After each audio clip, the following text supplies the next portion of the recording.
You know, we're always told to lock our front doors, right? Like that's cybersecurity 101. But what about digital doors to your network? Things like routers, firewalls, those often get set up and then forgotten about. They're on the front lines of your digital world, but are they really as secure as we think? Today, we're taking a deep dive into a campaign where attackers specifically targeted these often overlooked devices. Our sources for this deep dive are in-depth reports from Sophos, a cybersecurity firm. Oh, and they were actually a target in this campaign, too. We're also using analysis from graynoise intelligence, the folks who specialize in spotting internet threats. So imagine this, a group of attackers, incredibly skilled and persistent, spending years figuring out how to compromise the very devices that are meant to protect our networks. A little unsettling, huh? What's fascinating is that this attack evolved over time. It started loud and widespread, almost like they were casting a wide net. But then it got incredibly stealthy and targeted. So they were learning and adapting on the fly. Exactly. That adaptability really points to a sophisticated attacker. Sophos, with the help of other organizations, attributes this campaign to Chinese state-sponsored groups. Not just some random hacker in a basement, but a well-resourced and coordinated effort. Right. And what really stood out to me in Sophos' report was their observation that the attackers had a deep understanding of the target device's firmware. Firmware, that's like the basic software embedded in the device. Exactly. It's not something you just stumble upon, To have that Yeah. level of knowledge, it really requires deliberate effort, a willingness to dig into the technical details. So this wasn't a smash and grab. They were in it for the long haul. Yeah, it seems that way.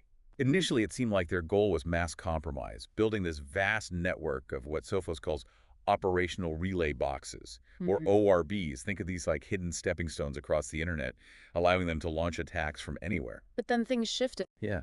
Sophos observed a change in tactics, moving away from that widespread, noisy approach to something more focused and stealthy. Their targets became very specific, high-value entities like nuclear energy suppliers, military organizations, government agencies, primarily in the Indo-Pacific region. So from casting a wide net to spearfishing, targeting very specific and sensitive organizations. Precisely. And to make things even more interesting, they even started borrowing tactics from legitimate security researchers. Sophos noted connections to bug bounty researchers during those early loud attacks. Oh, wow. So they're not only skilled, but learning from the very people trying to make systems more secure. It's like a thief studying a locksmith, figuring out how to pick locks. That's a good analogy. It shows the importance of staying ahead of the curve when it comes to cybersecurity. Okay, so we've got these attackers, skilled, adaptable, and persistent. But what were they exploiting? How were they getting into these devices? Well, during those loud attacks, they were exploiting a range of known vulnerabilities. Sophos specifically mentions Asnarok, that's CVE 2020-1271, also a vulnerability in the bookmark feature, CVE 2020-150 Case 9.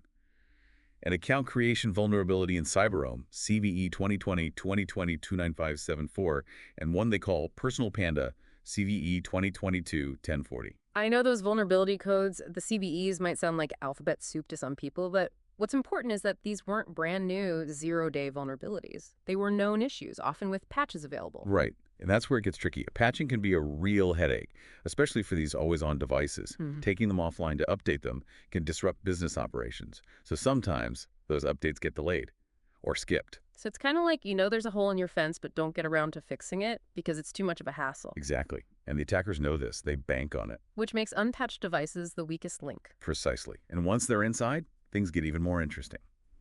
Or maybe alarming is a better word. Let's talk about that shift to stealth. It seems like these attackers were playing the long game. They weren't just interested in a quick in and out. They wanted to establish persistent presence, right? You're right. They wanted a backdoor they could access whenever they chose. To do that, they used some very advanced techniques. Custom-built rootkits. Think of those like secret backdoors hidden deep within the system. Backdoor Java files that looked harmless but contained malicious code. And Trojans, programs disguised as legitimate software that carry out bad stuff in the background.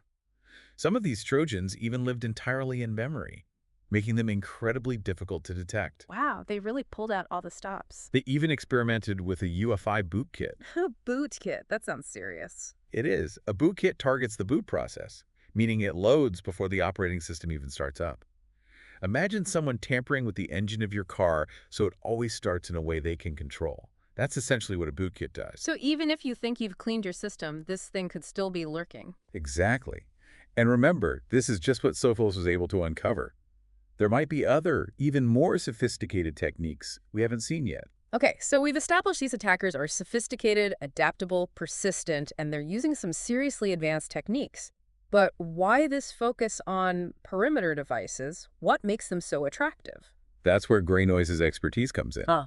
They have this view of internet-wide scanning activity, and their data consistently shows a strong attacker interest in these devices. Why is that? Why not go straight for the servers or computers with the data? Well, like we touched on earlier, these devices are often overlooked in security practices. Companies pour resources into securing servers and workstations, but neglect those devices at the edge of the network. Kind of like focusing on locking the doors inside your house but leaving the front gate wide open. A good analogy. And as we've seen, patching these perimeter devices can be a real headache, leading to delays or missed updates. But perhaps the most important reason is that compromising a perimeter device can unlock the entire kingdom. So it's not just about what's on that device, it's about what that device gives you access to. Exactly. And that's a crucial takeaway for anyone concerned about cybersecurity. The weakest link in your chain might not be your new laptop with all the latest security software. It might be that router you bought 5 years ago and haven't thought about since. So far, we've learned these attackers are going after our digital doors, Hmm. those perimeter devices like routers and firewalls that we often forget about. And what's even more concerning, it seems they're not just exploiting the latest vulnerabilities, right? That's right. One of the most striking things about this whole campaign is that they're leveraging older vulnerabilities.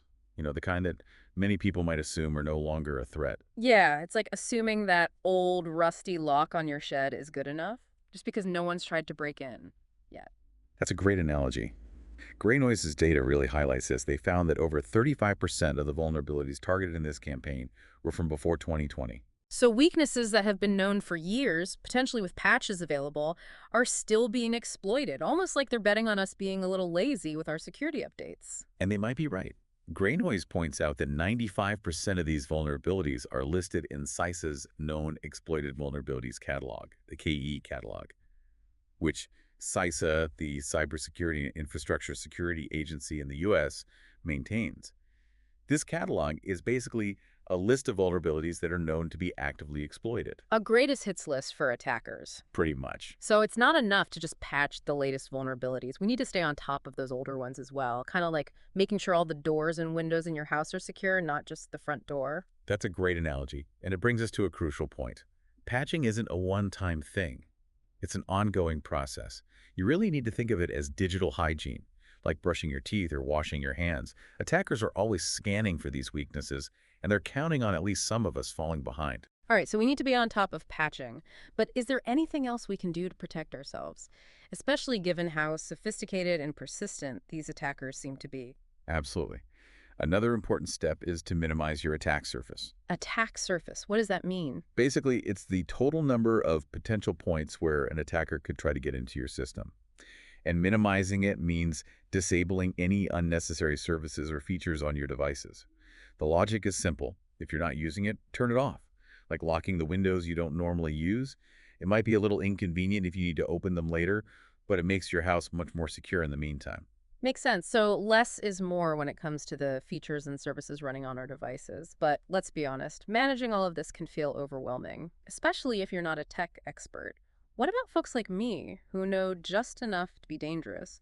Are there any tools or resources we can use to make this easier? Oh, definitely. A good starting point is your device manufacturer's website. They often have security guides and hardening recommendations, specifically for their products. Sophos, for example, has a very detailed hardening guide for their firewalls. So we need to be proactive, do our research, don't just assume those default settings are enough. Exactly. And if you find yourself getting overwhelmed, remember, you don't have to go it alone. There are plenty of resources available, from security consultants to managed service providers. Don't be afraid to reach out for help if you need it. It's kind of like hiring a contractor to help you fix that leaky roof. Sometimes it's just easier and more effective to call in the experts. Exactly. Now, stepping back from the technical stuff for a second, I think this attack campaign raises an important question. If attackers are already this sophisticated in targeting devices that most people rarely even think about, what does that tell us about the evolving cybersecurity landscape as a whole? Yeah, it's a bit of a wake-up call, isn't it? We often focus so much on protecting our computers and smartphones. This shows that attackers are thinking outside the box, looking for those less obvious entry points. And they're willing to play the long game. Remember, this campaign has been going on for years, which is pretty remarkable. So, what's the takeaway? What should our listeners be doing to protect themselves? Well, first and foremost, awareness. Understanding that this threat exists, that attackers are actively targeting these often overlooked devices is crucial. It's like realizing that leaving your garage door open overnight might be an invitation for trouble. Right, you can't protect yourself against something you don't even know exists. Exactly. From there, it's about being proactive about security. That means a robust patching strategy. Staying informed about known vulnerabilities and using threat intelligence to understand what attackers are doing. And don't forget, this isn't just about big corporations or government agencies. These attackers were initially casting a wide net, trying to compromise as many devices as possible to build that network of operational relay boxes. So whether you're a small business, a nonprofit, or just someone with a home network, you could be a target. Absolutely. Cybersecurity is no longer just an IT issue. It's something that affects all of us. We all have a role to play in securing our digital lives.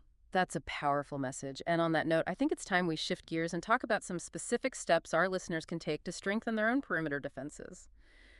All right, so we've covered a lot here: persistent hackers, sneaky tactics, and the importance of those often forgotten perimeter devices. It can feel a bit overwhelming, honestly, but the good news is we're not helpless, right? Yeah, absolutely. Knowledge is power, and now that we understand the threat, we can take action. So let's get practical. If our listeners could only do three things to really strengthen their network security, what would you recommend? Patching, patching, patching. I know, it sounds repetitive, but it really is the foundation of good security. Make sure all your software is up to date, and not just your computers and phones. Routers, firewalls, VPNs, anything connected to your network needs attention too.